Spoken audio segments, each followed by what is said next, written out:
Good morning. The first Monday morning after conference. I don't know about you guys, but we had such a great time. I hope those of you that did not have a chance to join us are planning to come in Phoenix in April because it was really super amazing. And so a couple things I wanted to chat with you about this morning, and then we'll open it up for discussion and even possibly go through some of like how to use the planner because like from this point on, I know a lot of you guys have been using it, but are there ways that we can kind of up the game now that we've just come back from a conference and we're all excited about things? But one of the things I heard over and over again this week as I met you guys is people were saying, "Oh my gosh, Stacy, you're so organized," or "I would love to do more with my business, but I'm just not organized. I'm not an organized person." And I laugh about that. And so did my teenagers, because even Sharon Farrar, my sponsor, had posted on something about that I was so organized. And my youngest daughter said, "Since when?" And it was funny because it's true. So you guys think that I'm organized, but I think there's a difference between organized and creating systems. Okay, so having a system in place to get things done. So organized to me means that everything has a place and it's all in alignment all the time, and it looks pretty and it's efficient and it looks uncluttered. And I do strive for that. Like our house right now is a mess. We came back to back trips, and there's more suitcases and clothes than I didn't even know that I had. They're like everywhere. I swear they multiplied while we were gone. And so it's just a mess. And when the house is a mess, like and cluttered, I don't work well, like, because I'm thinking about all of that. So creating systems is really important. And I have to tell you guys this story of proof that I am not an organized person and have it all together. Because my husband and I drove to Albuquerque, which is 3.5 hours away. And the night before we were leaving, so that was last Tuesday night, we had dinner with my son and his wife. And then we went to Target. My husband went to lock the back of his truck because it has a cover over it. And he opened it just to check on it, but there was only one suitcase in there. And so I was like, "Where's my suitcase?" And he was like, "I don't know. Did you put it in here?" I was like, "No, I thought you did," because my suitcase that had all of my awards was in the back of the truck where I could see it. And last trip we took, he took all of the suitcases and put them in. So I never even thought, do I have my suitcase or did Jarrett get my suitcase? Never even crossed my mind, didn't even think about it. So we're 3.5 hours away. We're leaving at 5:30 in the morning. There's no way for us to go back. So I called just to make sure, did it get stolen out of the truck? I called my girls and I said, "Go in my bedroom and is there a red suitcase?" Yes, there's a red suitcase that I had bought just for this trip because it was a little bit bigger. So the suitcase was there. We're in Albuquerque. There's no way to go back. So at first I was like, dang it. Well, I'm at Target. I'll go see if there's some clothes in there. Like I can just pull a couple of things together. I don't know what happened to Target style, but they just lost their mind. It's like Pilgrims, 90s rappers or something. Like I just can't even put an outfit together with that. It's so odd. So I was like, no, this is horrible. But then Jarrett had the idea, hey, we'll just overnight it on his business account and they'll just deliver it to the hotel. And I was like, okay, that's good. I was mostly sad because my Elton's address was in there. Everything else, I was like, I've got plenty of friends. I could borrow clothes like the whole weekend and I would get to be, cute in everyone else's clothes. So I wasn't worried about that. It was more the Elton's dress and shoes. So there's proof that organization does not have to be, what does that even mean, right? And you just find a way, figure out something else, and it was fine. We got it overnighted home or to the hotel, and I didn't have to walk around in the same clothes all weekend. But it's not about perfection. We've talked about that before. It's about showing up. And I was there. You guys were there. We all had a great time.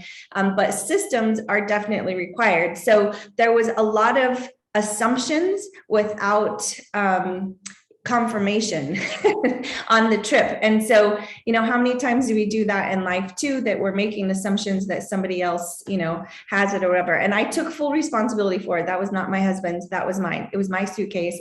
He did not forget it. I forgot it. I never even thought about it. So he was not in trouble by any means. It was funny now, we can laugh about it, but I just kept thinking about that. There has to be a system. If we're going to say, when we go on a trip, Jarrett puts the suitcases in, it's okay to confirm that, and it's okay for that to be the system, as long as that's the system that works. And so last year I ran a mom's group, and our whole concept for the year was going upstream. And so what we talked about last year was really looking at life and what was working and what wasn't working. So were there areas of our life that were stressing us out?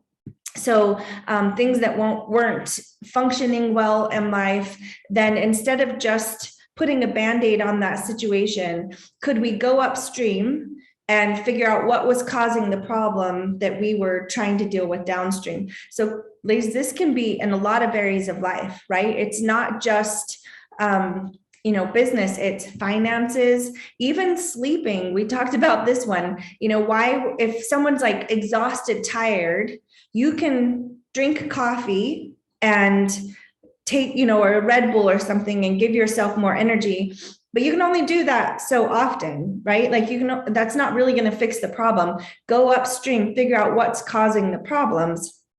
A bad mattress, okay, invest in a bad mattress, if you're just not sleeping well, or a light that's bothering you. I mean, it could be something small, a baby that's not sleeping through the night, then, get a sleep book and find a friend that will help that baby learn how to sleep during the night. Whatever it is, start working on the problem. If it's finances, that every month you're struggling and it's just a lot of stress and there's arguments, then hire a financial coach to help you and your spouse out, to where you guys go upstream, figure out what the problem is, and then work on that to where you're not dealing with the stress of it on a day-to-day basis. It can really fit in a lot of areas, and I think it fits really well with our business, and that's where the DMO planner comes in. I think a lot of times, if you don't have a system, then you might hold back from talking to people because I don't want to drop the ball. I've talked to people in the past and then I don't follow up with them, and then I'm just wasting my time. Or I want to do an event, but I don't know who to invite. And, I just don't have a system in place for keeping contacts in one place. I've got sticky notes all over. It could be even team members that you're like, I want to build a team, but I don't know how to guide them and teach them how to do the business so much because I'm not really doing it on a daily basis. How would I teach them to do this on a daily basis? So if I get a team member, I'm probably going to mess it up. So I just won't invite them to the team. I'll just keep them as a customer. I hope you guys aren't thinking those things, but I have thought that before. And so, having a system that is duplicatable, it's easy, it's, quick to understand, and you can, just pass that system along to them and come on along. This is what I'm doing. That's really going to build a lot of confidence in you in developing team. And you talking to people because you do have a system, you do have a place that you can write things down and it's not going to get lost on the napkin or whatever, or you can transfer the name from the napkin to the book and you've got a plan. So I really want us to start thinking of the DMO planner as a system. So a system for you, and it's going to look different for Beth than it is going to look for me. It's going to look different for Carla or for Brenda. Like, you guys have to make this work for you. The key is that we get into it and we use it every day, that we are writing down people's names and really applying it. So once that system is there and you're confident with that, you're able to pass that along to somebody else, another team member. I don't suggest buying the planners for teenagers. Team members, probably not teenagers either, team members, because I like to see them invest in it themselves. I'm just, from my experience, when I've just given a planner to team members, unless there's been like a contest or something that they earned it, it's like your idea, but it's not really their idea. They're not bought into it. They're just not that excited and they don't really do much with it. But when I'm, let them buy it, they purchase it for $25. And then I say, when you get to QSC, I'll give you your money back. Or when you get 10 customers, I'll give you your money back, or whatever it is where they feel like they earn it back.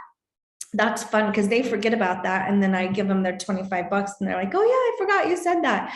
And so I've had new team members step in with this that say, okay, now I feel like I have something, that I could use to show me how to do the business and what this looks like. And she said the planner really helped make it fun to go to work. And she had stepped out from her career. She had retired and was kind of feeling like, what do I do with my time now? And then I showed her this, just that I was doing it with my business. And it's like, that's what encouraged her even to join. So it's kind of fun. So people like systems. They like to know that there's some direction. And it's going to give you guys confidence too. So I would like to chat about the built-in game that we have with our DMO planners. And I'm going to share my screen, just a couple of slides, because I want you guys to see this in person. Some of you may not have a planner yet, because I know there were quite a few that ordered them while I was at conference, and I will be getting those out to you guys today. But, like I said, if you're just constantly, all right, why is this nothing on this slide? All right, we'll move to the next slide. All right, so making sure you're writing down people's names in the back is important. Take some time to write down some goals. And there's a conference to conference planning sheet. I don't know if you guys have seen that. I'll put it in our Voxer chat as well. Maybe I can even put it in here if I can talk and copy and paste at the same time. But that kind of gives you an idea of like, who am I going to focus on from here? Making sure you've got the next two, conference dates in our calendar. So April in conference and the next October, and you're going to use a different planner by then, but just making sure you've got those big dates in. Those are non-negotiables. We want to make sure that we're there. And that's important to just put that in, put it in your phone, that sort of thing. But write down the goals, just take some time. Sometimes we rush back into activity, which is good too. We want to get into that activity, but some reflection time is important as well over the next couple of days so that you have a direction of where you're going. And put those dates in there. So when we're looking at the DMO page, remember this is 1 week. So 1 week of activity, and you have 5 for each month. So what I'm going to have you guys look at, let me go back one. Or not. Okay, I guess we'll just keep going. Make sure that you're using this to-do list in a way that works for you. You can put Monday through Friday on there if you want to, or you can use it more as, and with time slots, or you can use it as a list of things to do in different areas of your life. Whatever that looks like for you guys, use it that way. And then with events, writing down the people's names that you're talking to the events. Events are really what give us a reason to call people back, another touch to go back to people we've shared with, customers, team members. Like it hits all, all spectrum of everyone you can invite to an event. We love to do a coffee chat. If you guys have never done this, it's a lot of fun.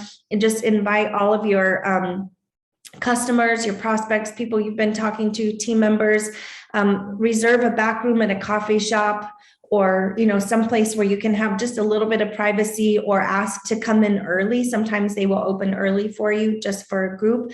And if not, just put some, chairs and circles and tables, together in the corner. But we go around and either share what our health concern is, or our health, like something that we're celebrating within our health. And then I kind of weave the presentation in as people talk. So if they talk about, I take a lot of vitamins, but I'm just sick of taking vitamins, then I would go into, okay, the difference between whole food nutrition and a vitamin is this. And then maybe one of our team members talks about something that's improved with their health. I would throw in the research at that point, like what research applies to what she just said. and kind of back it up for that. It's way more conversational. It's not presentational. It's really a lot of fun. We have great results with that. And I buy coffee for my, people that come. So I'll say, hey, come join us Saturday morning. I'll buy you a cup of coffee. We're going to be in the back room at the coffee shop. And we just get good results from that. And then you get to see them come back and share their stories. And it's just really powerful. So make sure you're writing down the names of the people. And notice here that the events have a 3 on them. So that means if you're going to do it as a game, which I would suggest, pick like 6 people on your team. If you have a large team, break them into groups of 5 to 6 people. And then you're just going to track your points for each week. And then you as the leader can decide what you want to do with it. If you want to, give out prizes each week, or if you just want to encourage them to do the activity themselves. If you don't have a team to really do that with, you can do it for yourself as a challenge, but write down everybody that you're inviting. When I invite them to it, so if I'm texting them or calling, whatever, I write down their names. If they say, oh, I'm interested, but I can't come, I underline their name. And if they say I am coming, I'll put like a little Y beside their name. When they come, I highlight their name. So I can quickly look back at the list of this event from, last week. And then when I'm building my event for the next week, I can see these people said they were interested, but they couldn't come. They're going to be the first ones I invite this time, and, make sure that they know that the date and time and see if that works for them. And then those that came, that's who I'm going to build my follow-up with. Does that make sense? So give yourself 3 points for each person that you invite. I'm telling you, guys can rack up a ton of points on the events section alone. And then as you go along, you can, for your DMO activity, you get 5 points for each person that you connect with. So if you want to write it down ahead of time and plan it out, then highlight it as you've talked to them. Or if you want to just do it more reactionary, you can do it that way, where you just write their name down as you talk to them. Either way works. And, it just kind of depends on you. But at the end of the week, you're going to add up 5, 10, 15, 20, 25, 30, 35, 40, 45, 50. And you just give yourself 5 points for everyone's name that is on this section. And then I write that total here beside it. Same thing with the events. And then this is, that whole day, a whole week. And then you've got your bonus activity. So each time you do a bonus activity, cross it off. And then at the end of the week, write down how many you have. So 5 or 10, 20, 30. And as you go along, count up the bonus activity that you have, the DMO activity and the events, and then put that total at the top where it says points. And that's what you would turn into your leader if they're going to be doing the game, or if you're leading a group, you would have all of your people turn in their points to you. I used wheelofnames.com. And you can put everyone's name in there, and then you push spin and it chooses randomly somebody, and then that person won $25. And then whoever had the highest points, they won $25. And so it doesn't have to be super complicated. If you want to break them into smaller chat groups, if that's helpful and they can discuss things or plan an event together, it's just kind of fun to have encouragement of a team. You can pick somebody who's like a rising leader, put them in charge of that group to collect those numbers, and then just give them back to you if you've got a big team doing it. But it's fun and it's not super complicated. It's built into the planning system that you're already using. And I do find for myself, like, that's motivating to me. I want more points. I want to see how many points I'm getting. If you really want to see growth, get those points up to like 400, 450 points a week.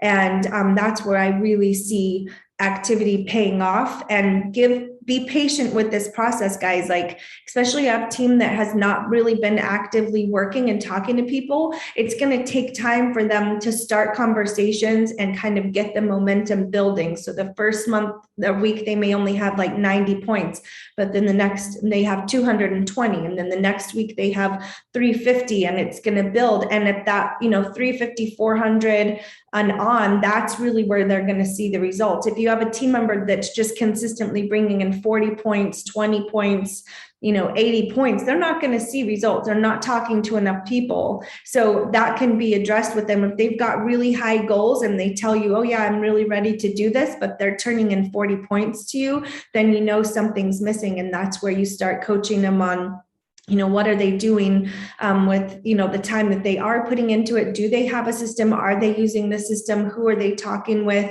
What's their follow-up look like? And you can just really gauge somebody's true commitment, honestly, by what their point systems are too. And you can only work so hard doing that, high of activity of 450, points and higher a week for, massive action, if you will, for so long. And so I say like 5-6 weeks max, do this game. Don't prolong it for 3 months at a time. Reevaluate, maybe adjust teams, and then go with a different group or something like that. But, or take a break or so, at some point, and then, move into another game. But if you do it too long, it just kind of loses the fun and the momentum. I'm open to other things you guys have maybe done in the past to do games and sort of, contests like this. If there's something to bring a fun element to it, I think that would be a good place for us to discuss that too.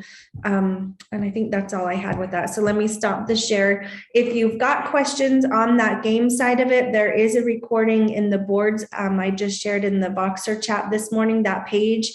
There's a video and I go over the game at the end of that, if you guys want to go back and watch that, or you can come back to this one. But I would love to hear from you guys. Have you done contests or games before with your team? And what did that look like? What did you like about it? Anything like that. Anyone want to share?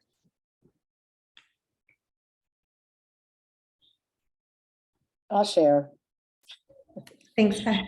Usually I do. I haven't done them with like teams to me, but I've done them within a team. And I always found that as a participant, it really, for me, I guess I'm just competitive or something, but I really like to chase that number and get higher. And and it really does, like what Stacy said about like, when you hit those numbers between 350, 400 around there, you really do see an improvement in your business numbers. So, and it really keeps you, what it did for me was actually inspire momentum in myself. It really gave my business momentum. It gave me momentum. It made me feel better about myself. It's just like, keep doing it and it feels more comfortable. For sure. Thank you, Beth. Anyone else? We have done action games like this for years and I love them. And I think it gets people into a rhythm. We haven't really been coached or trained on being entrepreneurs and business owners on our own. And sometimes just to have the accountability and the motivation and being part of a game and actually knowing what it looks like to be in business for yourself. Because being at home, you can get distracted with so many things and the laundry from conference or whatever. And then, it's a week has gone by and you haven't done the follow-up or whatever. So, and, I know we know this, but what we focus on expands. And so if we focus on the numbers and the activity, that's going to expand our business and our reach and our mission. So I just think, even if you did it personally, looking at what you're working on, you can kind of see the holes and where you need to work on. So yeah, I think these are great to do. And it's really, I think it's good that you said, don't do it forever because you can get burnout, but it is good. I mean, we always balance our checkbook each month. So the activity doesn't go away, but maybe being a part of a group action game might go away for a while, but then hopefully the activity of your, daily method of operation becomes, a new habit that now you're in business for yourself. And this is just what you do on a daily basis. Perfect, Darren. I love that you said that, like developing a new daily habit. That really is, it's a perfect way to say that. So thank you. Anyone else?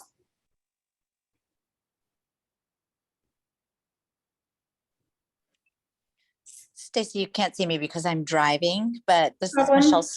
This is Michelle Swift. And I was just curious, are you talking about just the games that you are looking at with your DMO or another idea? Because our team, I was so excited looking at your book at the bottom where you have your 10 different activities. We did like a bingo game with our teams, and that was really successful because like one of the gals said today, it just motivates some people because they're so competitive to see who could get the most bingos. And then all of our names were on the wheel and we got the names pulled out too. And sometimes it's just hard because I know a lot of my teammates are like, what do I do for my DMO every day? And it could be something as simple as all the lovely activities that you've already given on the sheet, like even just asking a customer to do a post on Facebook for you. They wouldn't have never thought about that. Doing a 3-way call, it makes people get into the rhythm of doing actually activity. So that's been really fun. So when I was showing my teammates your DMO planner, they loved that. They're like, oh, that I'm going to rock that at the bottom of the page. So they were really excited that they had different things to look at and everything. But we've done the bingo before, and that's been real successful for our team. Yeah, and good point, Michelle. Actually, this came from the idea of the bingo game, of putting that bonus activity in there, because we've done it before where it was a whole sheet, like you're saying, and you played the bingo game. So I wanted to incorporate that concept of like bonus activity is activity suggestions, if you will, and kind of gives you a jump start of, I don't know what to do. What do I do? Okay, pick one of those and then just let that momentum roll with it. And so, yeah, it was really came from that whole concept of the bingo game as well. So kind of sort of built into this game. You can do whatever game you guys want, like whatever works with you, and maybe do it with the planners and then come back to a bingo game. Maybe we do this for 6 weeks and then totally switch it up and do 4 weeks of a bingo game, and then come back to this for 6 weeks and then do a bingo game after that. And I have a bingo game sheet already, built. So that's something I could easily share with you guys at some point too. So yeah, I think, both you and Erin said that, like, being able to switch it up is a good idea. Yeah, that's perfect. Anyone else? Thank you, Michelle. You're welcome.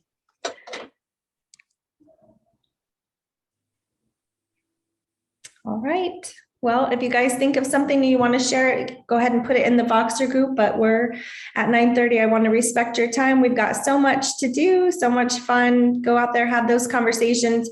Remember, guys, just focus on the activity. The results are going to come. And that's really what this game does too. You get points for doing the activity, whether you get the results for it or not.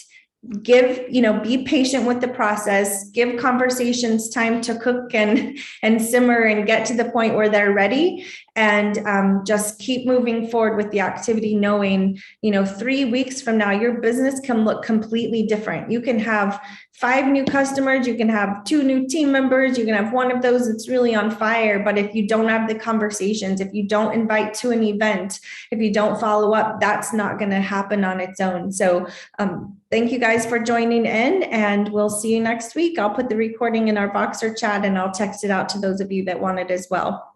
Have a good week, everyone. Thank you. You're welcome. Bye-bye. Thank you.